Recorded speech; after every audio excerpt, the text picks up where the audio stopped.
Sabay-sabay natin alamin ang mga kaganapan na nangyayari sa ating bansa.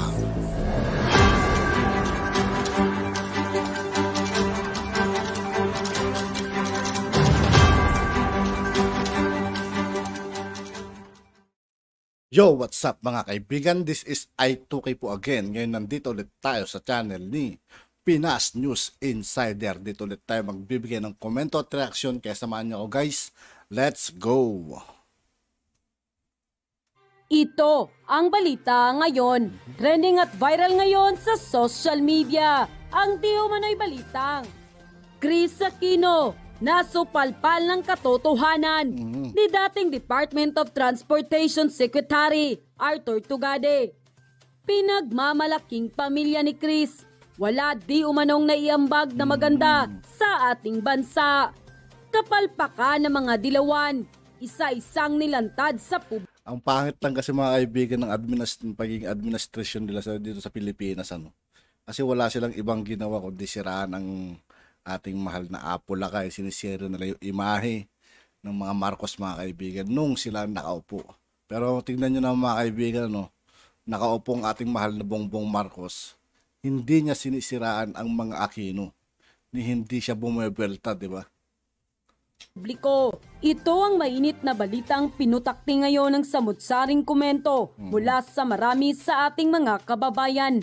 At marami rin sa kanila ngayon ang hindi napigilan ng kanilang sarili na maglabas ng kanilang hinaing at komento sa mundo ng social media. Pero bago ang lahat, kung bago ka pa lamang sa aming... Sa lahat ng hindi pa nakasubscribe mga kaibigan kay Pinas News Insider, mag-subscribe na po tayo at huwag nyo rin pong kalimutan mag-subscribe dito sa aking channel.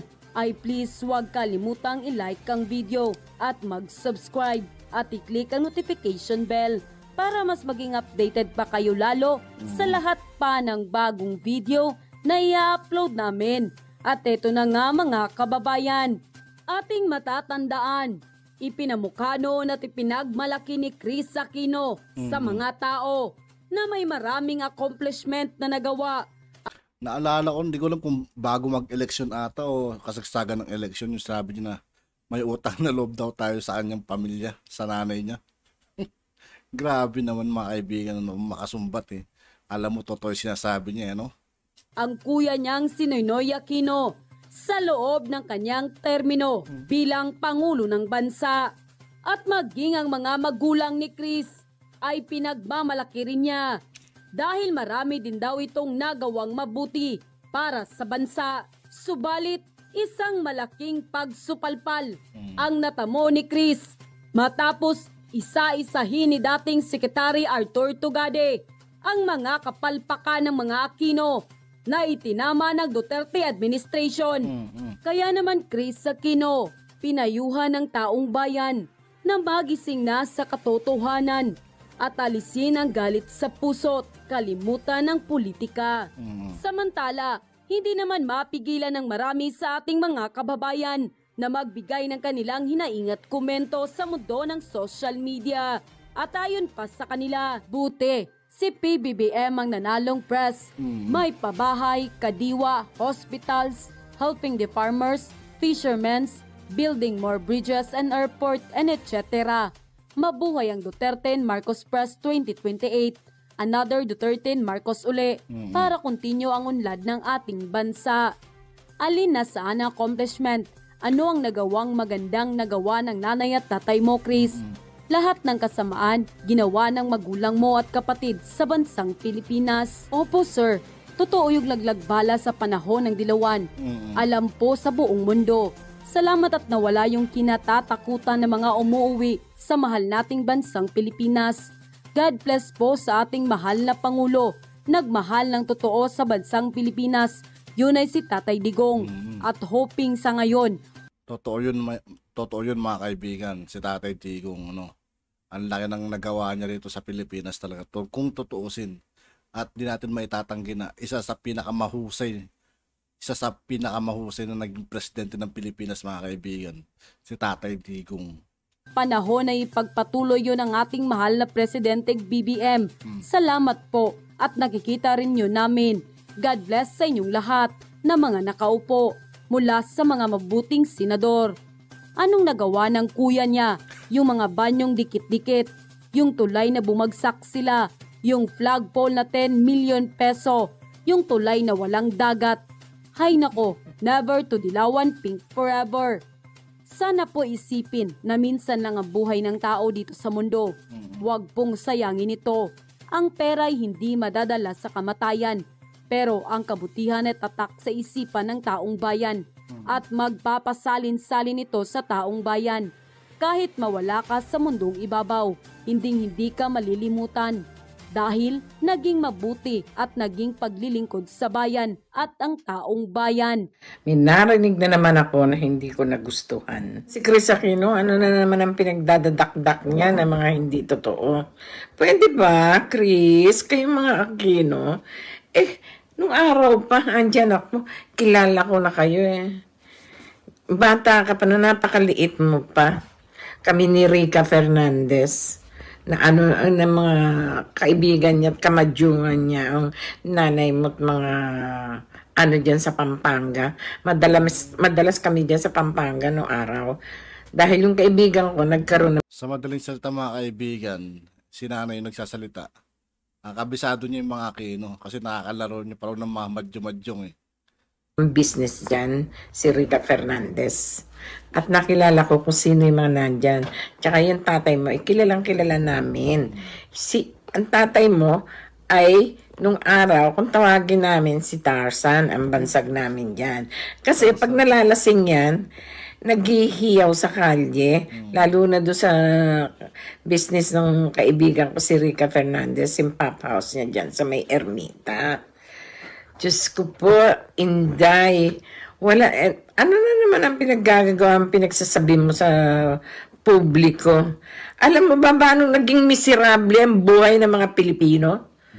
Ilang mga presidente ang nagdaan dyan sa atin. Ginawa ng ama mo at ng ina mo at ng iba pang dyan na naging presidente, miserable ang buhay namin mga Pilipino. Hindi naging mabuti ang buhay ng mga kababayan ko dyan. Naging miserable lahat. Noong araw pa nga si President Marcos, konti pa lang ang mga mahihirap na natutulog, na dyan sa squatter Ngayon, pag nakikita ko, sobra ang mga taong kaawa-awa. Nakikita ko yung mga mahihirap ngayon, yung matatanda na walang bahay, walang makain, sa Manila man o sa probinsya, mabuti pa yung mga vlogger, nakakatulong. Ilang presidente nagdaan dyan, ha? Nagdaan ng mga presidente dyan, nanay mo, Aquino, si Ramos, si Joseph, yun na naman, kapatid mo, si Gloria, walang nagawa, walang naitulong, lalong naging pulube ang mga kababayan ko. Kaya nagpupunta sila sa ibang bansa. Sakit siguro ito mga kaibigan na pag napanood ni Chris Aquino, no? Baka nire-real talk siya diretso mga kaibigan at napapatunayan naman ni nanay yung mga sinasabi niya. Baka totoo naman, di ba? Pararamdaman mo yung mga sinasabi niya is talagang nagsasabi siya ng totoo. Nagtatrabaho at nagpapaalila na halos sila. Kaya kung matratuhin sila dyan sa sa Arabia, ay grabe. Chris naman, wala ka pang alam talaga sa mundo. Ano na naman yan? Mga pinaggagawa mo, itigil nyo na. Sobra na yan. Grabe na. Ang ginagawa nyo sa mga tao sa atin, hindi nakakabuti, nakakasama pa. Nagiging miserable ang buhay lalo na yun nandyan sa Maynila at sa mga nando sa probinsya, nakikita ko ngayon. Grabe naman kayo, maawa naman kayo sa mga tao. Nung pula si President Duterte, ngayon lang tuminutino yan, gumanda-ganda. Noong araw, nung si Marcos, maganda pa nga nung kay Marcos Maganda pa ang buhay nung kay Marcos, mura lahat.